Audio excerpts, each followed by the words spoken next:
आज हम बात करेंगे स्टैटिस्टिक्स की। ठीक है, स्टैट्स में आपने क्लास 10th में पढ़ा मीन, मीडियन, मोड, है ना। और लेकिन होता क्या है कि भाई कई बार जो मीन और मीडियन जो होते हैं वो सही रिप्रेजेंट नहीं कर पाते, आपका एनालिसिस सही नहीं कर पाते, सिर्फ अगर हम मीन और मीडियन को देखें तो। एक एग्जाम्पल देखते हैं, ठीक है। फॉर एग्जाम्पल अगर मान लीजिए हम कोई दो बैट्समैन लें, ठीक है, अभी क्रिकेट का सीजन चल रहा है, तो लेट्स से कि हमने कोई दो बैट्समैन लिए या हमारे पास नंबर ऑफ बैट्समैन है। अब कैसे सेलेक्ट करेंगे कि भाई कौन से बैट्समैन को टीम में रखना है नहीं रखना है, या फिर आप उसको कौन सी पोजीशन में रखना है। कई बार ऐसी सिचुएशंस बन जाती हैं कि भाई बैट्समैन का मीन और मीडियन जो है वो सेम हो जाती है, तब आप उस केस में कैसे डिसीजन करेंगे, है ना। तो एक एग्जांपल आपको दिखाता हूं कि देखो भाई क्या हो सकता है ना। ये आपके पास कुछ डेटा दिया हुआ है ना, ठीक। मैचेस हैं 1 से लेके 10, यानी कि 10 मैचेस में दो बैट्समैन खेल रहे हैं, बैट्समैन 1 और बैट्समैन 2। उनके जो रन जो स्कोर कर रहे हैं वो आपके सामने लिखे हुए हैं। तो अगर मैं इस डेटा का मीन निकालूं तो बैट्समैन 1 का मीन भी जो है 53 आ रहा है और बैट्समैन 2 का मीन भी 53 आ रहा है। यानी कि अगर आपको सिर्फ ये बताया जाए कि भाई दो बैट्समैन है, दोनों के मीन सेम है, तो आप क्या बोलोगे, भाई दोनों तो एक जैसे हैं, कोई फर्क ही नहीं पड़े। या फिर अगर मीडियन देखे तो मीडियन भी इनफैक्ट 53 आ गई, तो भी आप कुछ नहीं बता पाओगे कि भाई ये बैट्समैन इनमें से कौन सा अच्छा है या कौन सी पोजीशन में कौन से बैट्समैन को रखना चाहिए। तो अगर इस तरीके की सिचुएशंस हो तो फिर ये लगता है कि भाई मीन और मीडियन जो है आपको सही इंफॉर्मेशन नहीं दे पा रहे, आपको सही डिसीजन मेकिंग आप सिर्फ इन दो के बेसिस पे मुश्किल हो जाएगी आपके लिए। तो उसके लिए कुछ और नई चीजें अब हम ऐड कर रहे हैं आपके लिए क्लास 11th में, ठीक है। उसको बोलते हैं मेजर्स ऑफ डिस्पर्सन। तो अगर आप वैसे देखो, नॉर्मली देखो, तो इस बैट्समैन का रेंज कितना है, इसका रेंज, ठीक है। ये पहला है 0 मिनिमम और हाईएस्ट है 117, ठीक है। तो इसका रेंज कितना हो गया, 117 हो गया, हाईएस्ट माइनस लोएस्ट, है ना। ऐसे ही अगर मैं इस वाले बैट्समैन का रेंज देखने की कोशिश करूं तो कितना आएगा, इसका लोएस्ट स्कोर आई थिंक ये है 46 और हाईएस्ट स्कोर है इसका 60, राइट। तो इसकी रेंज कितनी होगा, इसकी रेंज हो गई 14। मतलब ये जो बैट्समैन 2 दिख रहा है आपको, ये बहुत कंसिस्टेंट दिख रहा है ना, लगभग एक ही जैसे रन बनाता है ये हमेशा। लेकिन ये जो इधर वाला बैट्समैन 1 है, अब देखो आप क्या है, ये तो जीरो ही बना सकता है, सेंचुरी भी बना सकता है। तो आप ऑब्वियसली दोनों बैट्समैन बिल्कुल अलग है। कौन बेटर है कौन वर्स्ट है ये नहीं हम कह रहे हैं, लेकिन कहाँ पे पोजीशन में रखना है ऐसा भी तो हम सोच सकते हैं ना। तो इसीलिए कुछ और मेजर्स जो है हमें चेक करने पड़ेंगे, जिनको बोलते हैं मेजर्स ऑफ डिस्पर्सन। जो मेजर्स ऑफ डिस्पर्सन होते हैं वो, उसमें अगर ये जो वर्ड डिस्पर्सन है इसको अगर हम समझने की कोशिश करें तो क्या, dispersion is the measure of variation in the values of the variables, ठीक है।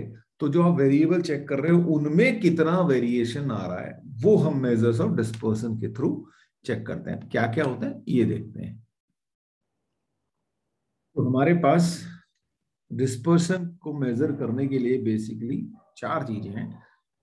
First is range.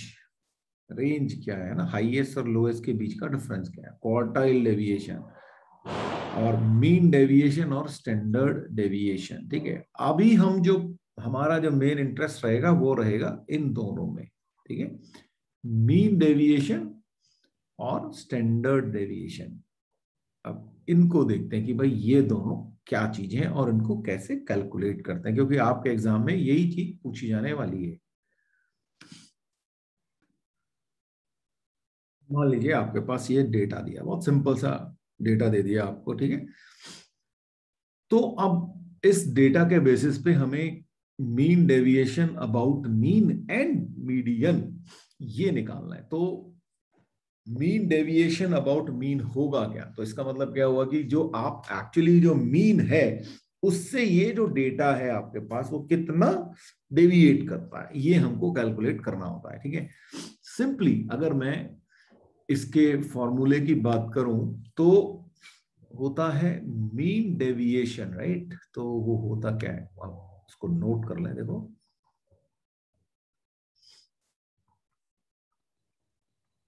Mean deviation जो होता है वो होता है sum of all the deviations from mean और उनका एब्सोल्यूट वैल्यू। ठीक है, एक्स आई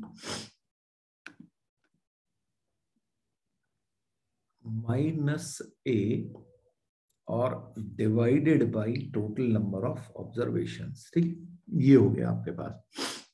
अब ये ए क्या है? ए जो है, जो भी आपको कैलकुलेट करना है, ठीक है, या तो मीन या फिर मीडियन। तो अगर मैं आपसे कहूं कि इस ये जो डेटा है इसका मीन क्या होगा, तो चलिए आप लोग मुझे जरा कैलकुलेट करके बताएं मीन क्या होगा इस डेटा का। मीन आपको पता है ना, summation x i over n, right? जो भी डेटा है उनका सम, यानी कि 340 plus 150 plus 210 plus 240 plus 300 plus 310 और एक बचा आपके पास 320 और डिवाइडेड बाई ये नंबर ऑफ ऑब्जर्वेशंस। कितनी है हमारे पास? 1 2 3 4 5 6 7, राइट? ये 7 ऑब्जर्वेशंस हैं। तो इसका जो है, आप लोग मुझे जरा बताएं कि मीन क्या आएगा। करो कैलकुलेट और बताओ। ये आ गया 267.14, ये आपका मीन आ गया। ठीक है, अब हमें कैलकुलेट क्या करना है, इस मीन से जो डेविएशंस है इन ऑब्जर्वेशंस का। देखो, नाइन्थ में एक क्लास हमने पढ़ी थी, एक चीज पढ़ी थी कि अगर मीन से डेविएशन का सम हम करें तो हमेशा जीरो आएगा। लेकिन वो जीरो कब आता है? जब हम माइनस और प्लस साइन लेते हैं। तो उस चीज को हमने खत्म करने के लिए हमने यहाँ पे ये मॉड लगा रखा है भाई। ठीक है, तो इसका मतलब ये कि हमें वहां से हर एक वैल्यू का इसका डिफरेंस जो है वो लेना पड़ेगा और उसमें साइन जो है हम भूल जाएंगे कि हमारा क्या था। चलिए जी, करते हैं जरा इसको। करो कैलकुलेट आप लोग भी अपनी कॉपी में। तो हम ये हर एक को लिखते चल रहे हैं ना। 260, इनफैक्ट ये हमें लिखने की जरूरत भी नहीं थी, इतना तो हम वैसे भी कर सकते थे, पर चलिए, बिकॉज हम पहली बार कर रहे हैं तो आपको क्लियर होना चाहिए कि भाई हम कर क्या रहे हैं। ठीक है, तो इसको भी माइनस कर दिया। अब देखिए भाई, इसका मॉड जो है वो क्या आ रहा है। ठीक है, तो mod of x i minus x bar. X bar आपको पता है ना, ये मीन होता है। तो करिए जी कैलकुलेशंस और मुझे बताएं कि क्या क्या आ रहा है, बोलो। तो ये आ जाएगा आपका 72.86।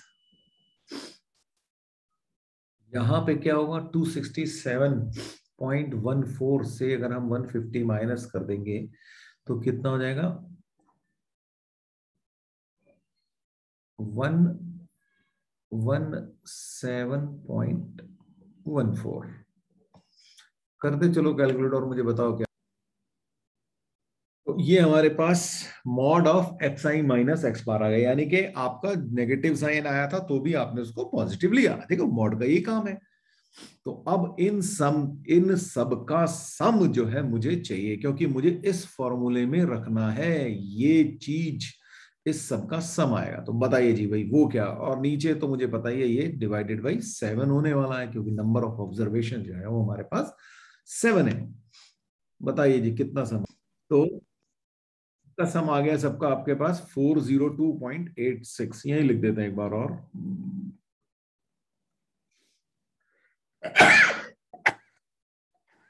सॉरी, और जब हम इसको 7 से डिवाइड करेंगे तो हमारे पास आ जाएगा मीन डेविएशन फ्रॉम मीन, क्योंकि आपने डेविएशन जो है मीन से निकाला। तो अब बताएं जी कितना आ जाएगा, इसको डिवाइड करिए। तो ये आ गया आपके पास 57.55, ये आपका आंसर 57.55।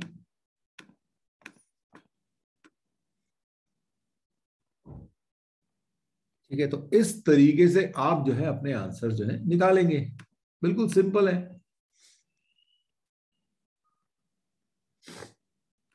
अब करते हैं इसके बाद मीन डेविएशन अबाउट मीडियन। मैं कोई दूसरा एग्जांपल भी ले सकता था, लेकिन ये है कि ठीक है, फर्क क्या पड़ता है, आंसर तो वही आने वाले हैं, है ना। आंसर का हमें तो तरीका आना चाहिए, क्वेश्चन थोड़ी जरूरी है यही मिलेगा आपको ना। तो इसीलिए मैंने सेम ही क्वेश्चन में दोनों चीजें निकालने की कोशिश कर रहे हैं हम। अब चलिए, अब मीडियन। अब मीडियन कैसे होता था आपको याद दिला दूं। क्लास 9th में जब आपको इस तरीके का डेटा मिलता था, तो अब आप क्या करते थे, आप पहले सबसे पहले ये देखते थे कि भाई टोटल नंबर ऑफ ऑब्जर्वेशंस है कितनी, ठीक है, वो है 7।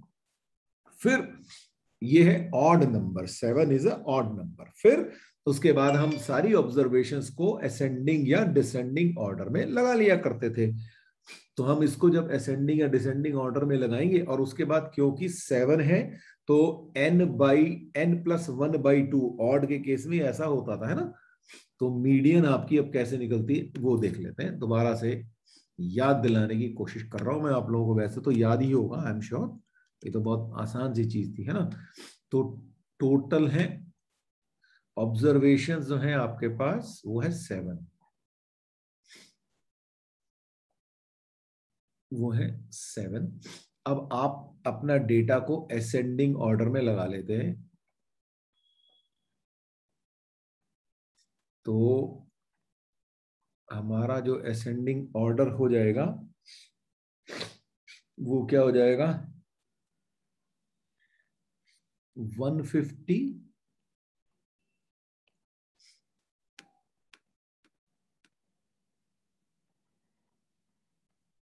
उसके बाद 210, फिर आ जाएगा हमारे पास 240, फिर आ जाएगा 300, फिर 310, 320 और 340। तो हमारी जो मीडियन होगी वो क्या होगी, ये n है इक्वल टू n, तो n+1/2 ऑब्जर्वेशन। ठीक है, जब हमने डेटा को असेंडिंग या डिसेंडिंग ऑर्डर में लगा लिया है। तो यानी कि हो गया 7+1/2 ऑब्जर्वेशन, यानी कि 4th observation, right. 4th observation कौन सी होगी, 1 2 3 4, ये आ गया। इसका मतलब जो हमारी जो मीडियन है वो आ गई हमारे पास 300। अब हमको डेविएशन फ्रॉम मीडियन कैलकुलेट करना है, बिल्कुल वही तरीका है। तो डेविएशन फ्रॉम मीन के लिए फिर से हम अपना डेटा के लिए एक टेबल बना लेते हैं भाई।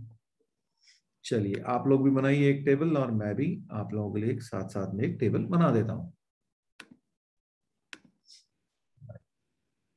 तो हमारी ऑब्जर्वेशंस हैं 340, 150, 210, 240, 300, 310 और 320। ठीक है, अब यहां से मुझे मॉड ऑफ xi-300, यानी कि जो 300 ये कौन है, जो मीडियन हमने कैलकुलेट की है, ठीक है, ये है मीडियन। तो xi 340 - 300, यानी कि आपका आंसर आ गया 40। 150 - 300 और उसका मॉड, तो ये आ गया 150, ऐसे ही आगे आ गया 90, यहाँ पे आ गया 60, यहाँ पे आ गया 0, इधर आ गया 10 और इधर आ गया 20। अब इसका सम अगर मैं करूं तो कितना आ जाएगा, 370। तो deviation from mean, right, mean, median, deviation from median, तो वो कैसे कैलकुलेट होगा हमारा?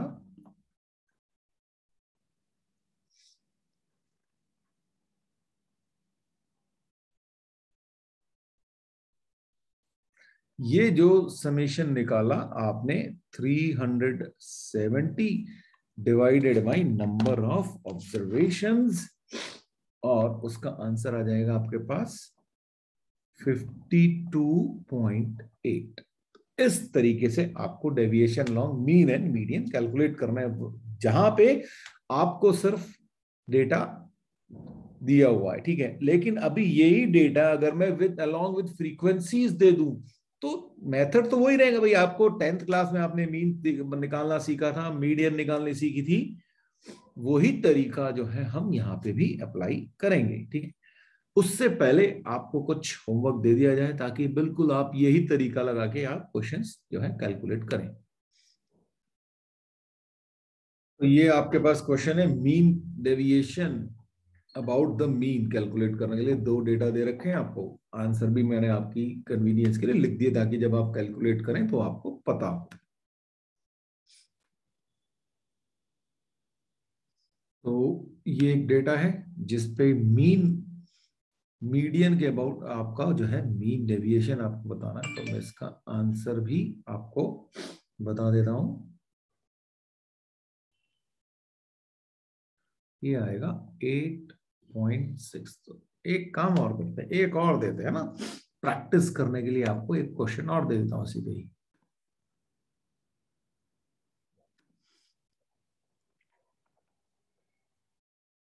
ये आपका सेकंड क्वेश्चन आ गया, और इसका जो आंसर है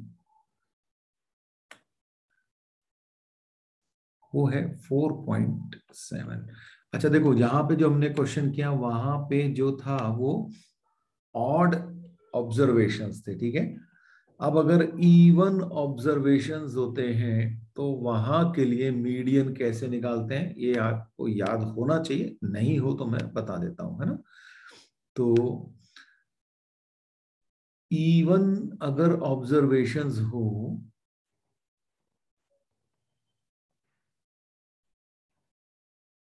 तो आपने डेटा को तो असेंडिंग या डिसेंडिंग ऑर्डर में लगाना ही है। उसके बाद क्या होता है, एन बाई टूथ ऑब्जर्वेशन,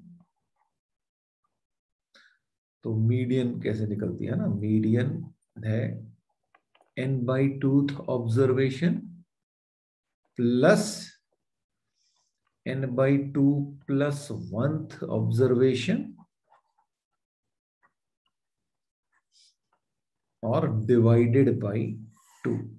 तो आपने क्या करना है, जो डेटा है, मान लीजिए 10 डेटा दे रखा है, तो fifth observation plus sixth observation जो भी है उसको सम करो और डिवाइडेड बाई 2 कर दो, तो वहां से आपको मीडियन मिल जाएगा। आई एम श्योर ये याद होगा 9th में, सिर्फ और सिर्फ याद एक बार रिकॉल करने के लिए आपको बता दिया मैंने, ठीक है। बाकी सारा मेथड तो वही रहेगा।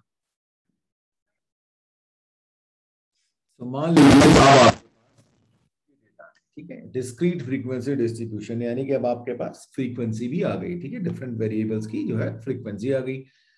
तो ये एक सवाल अब आप तभी कर सकते हैं जब आपको 10th वाला चीजें याद हो, है ना। तो एक्स आई एफ आई के केस में जब आप अपना मीन निकालते थे तो क्या होता था, summation of x I into F I divided by total number of frequencies, right. तो यहाँ पे जो हमारा जो टोटल फ्रीक्वेंसी था वो एन बोलते थे हम उसको, summation of all the frequencies. तो अगर मैं इसको ऐड करूंगा तो कितना आ जाएगा, 8 प्लस 6 14 एंड 6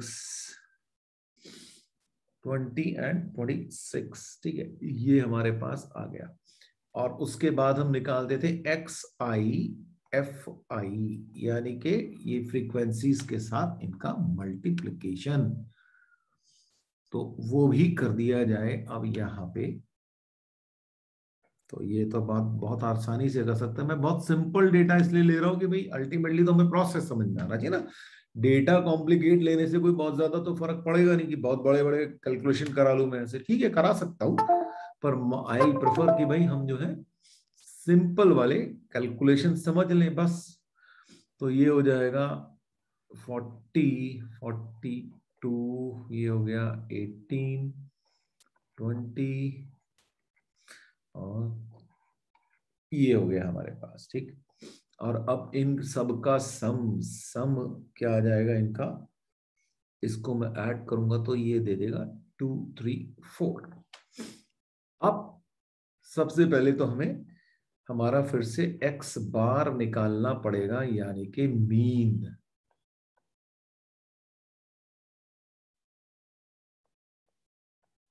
तो मीन क्या होता था हमारे पास, फॉर्मूला होता था समेशन fi xi ओवर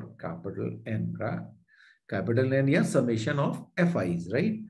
तो अब समेशन fi xi कितना आ गया, ये हमने देख लिया 2, 3, 4 डिवाइडेड बाई 26। जल्दी से कैलकुलेट करके मुझे बताओ क्या आंसर आ रहा है यहाँ पे। ये आ गया जी 9, ठीक है। अब नेक्स्ट काम क्या करना है हमको, है ना, हमें अब फिर से निकालना है mod of x i's minus x bar, यानी कि ये मीन जो है, जो मीन हमने कैलकुलेट किया उसका हमारे जो वेरिएबल्स हैं एक्साइज, उनसे जो है एब्सोल्यूट डिफरेंस कितना है वो हम कैलकुलेट कर लेते हैं। तो एक्स आई माइनस एक्स, तो 5 माइनस 9, तो क्या आ जाएगा हमारे पास 4, ठीक है। 5 माइनस 9, ये 5 माइनस दिस मीन, तो ऐसे 7 माइनस 9 2, 9 माइनस 9 0, 10 माइनस 9 1, 12 माइनस 9 3 और 15 माइनस 9 जो हो गया 6 हो गया। अब इसके बाद हम क्या करेंगे, एफ आई इंटू ये जो एक्स आई माइनस एक्स बार है ये करेंगे हम, ठीक है। तो इसका फॉर्मूला आप चाहें तो मैं इस केस में लिख देता हूं। इस केस में हमारा मीन डेविएशन वो होता है summation f i into x i minus x bar, यानी कि मीडियन, और divided by capital n, right. Capital n is this, और एन फिर से याद दिला देता हूं, होता है summation of all the frequencies, summation f i. तो अब हर फ्रीक्वेंसी की इसके साथ मल्टीप्लिकेशन करनी है, यानी कि 8 into 4 32, 6 into 2 12, 2 into 0 this is 2, this is 6 and this is 36। अब इन सब का सम, तो इन सब का सम जो आ जाएगा वो आ जाएगा हमारे पास 88। तो अब हमारा मीन डेविएशन क्या आ जाएगा,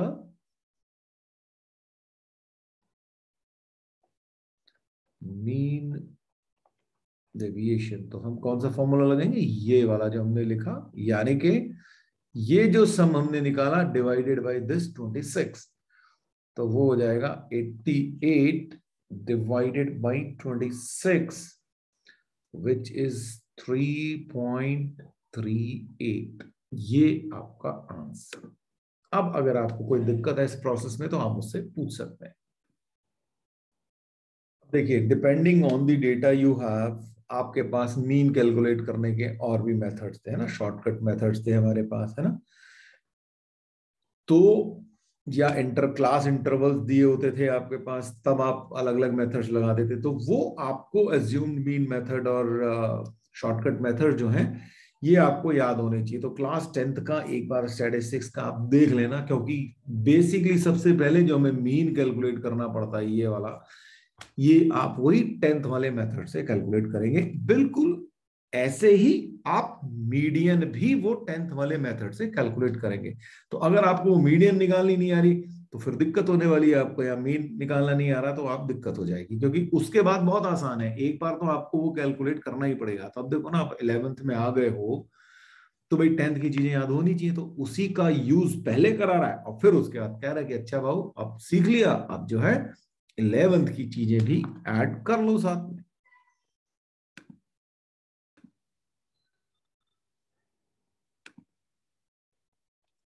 अब देखिए, मान लीजिए अब आपको ये डेटा दिया गया, find the mean deviation from the median for the following data. अभी हमने मीन के अलोंग किया था, अब हम मीडियन के लेंगे। इसका मतलब है कि अब ये जो डेटा है इसका मीडियन आपको पहले कैलकुलेट करना आना चाहिए। तो एक्स आई दे रखा है और एफ आई दे रखा है आपके पास। तो अब आप इस केस में मीडियन कैसे कैलकुलेट करते हैं? तो सबसे पहला काम क्या होता है, हम लोग क्यूमुलेटिव फ्रीक्वेंसी निकाला करते थे इसकी, है ना।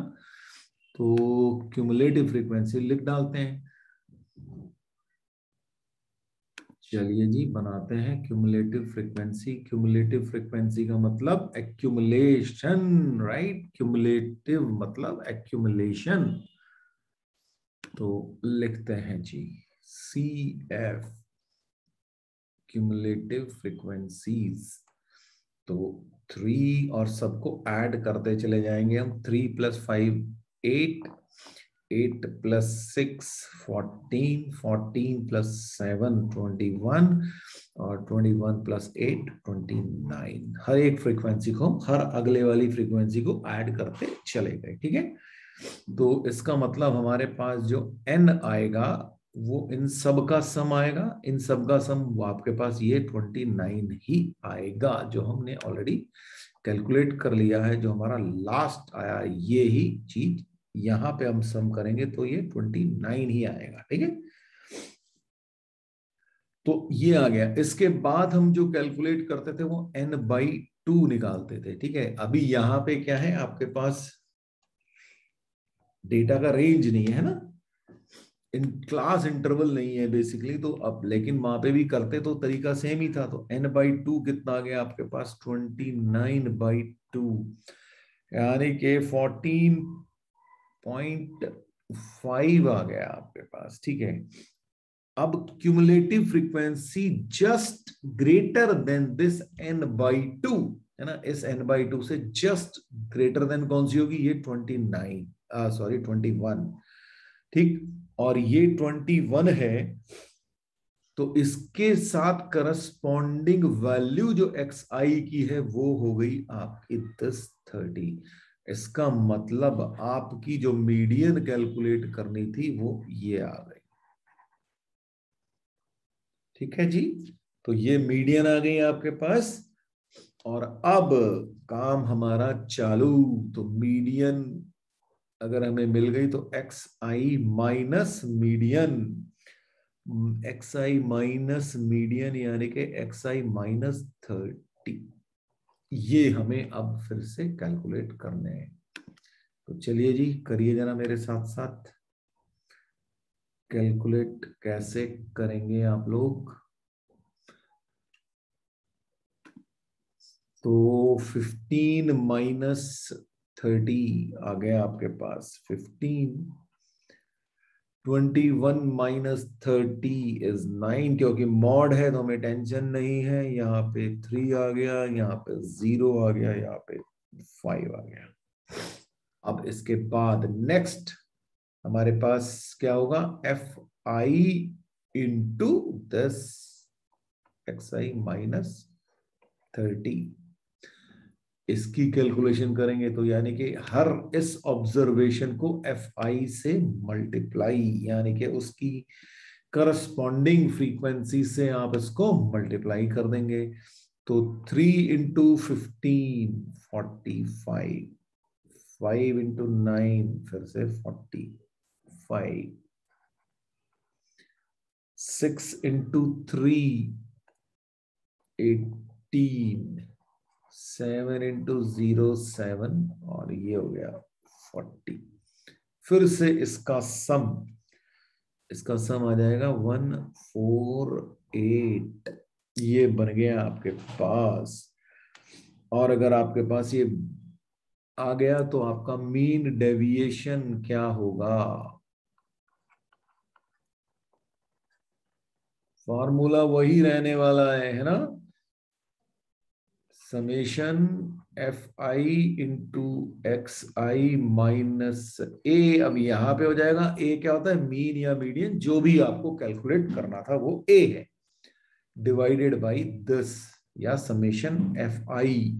तो ये हमने कैलकुलेट किया 148 डिवाइडेड बाई ये n है 29, कर डालिए जी डिवाइड,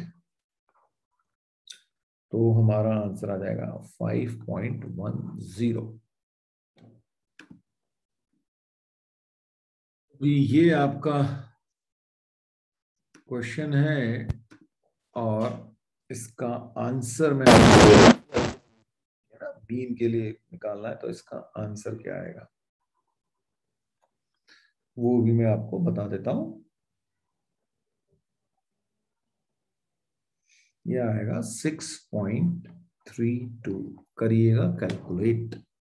अब नेक्स्ट क्वेश्चन में एक और देता हूं आपको मीडियन के लिए। तो ये आपको करना है as a homework, find the mean deviation from the median. ये डेटा है आपके पास, आंसर है आपके पास, इसको करिएगा। देखो करोगे तभी सीखोगे, नहीं तो हवा हवा में कुछ होगा नहीं, ठीक है। नेक्स्ट टाइम के लिए आप लोग जरा 10th का जो ग्रुप्ड फ्रीक्वेंसी डेटा वाला पार्ट था उसको जरा पढ़ के आइएगा, जहां पे क्लास इंटरवल, उसमें किस तरीके से आप शॉर्टकट मेथड लगाते थे मीन कैलकुलेट करने में या मीडियन कैलकुलेट करने में, आप कैसे करते थे, वो सब आपको याद होने चाहिए, तभी आप नेक्स्ट वाला पार्ट सीख पाएंगे। तो चलिए जी, मिलते हैं नेक्स्ट लेक्चर में।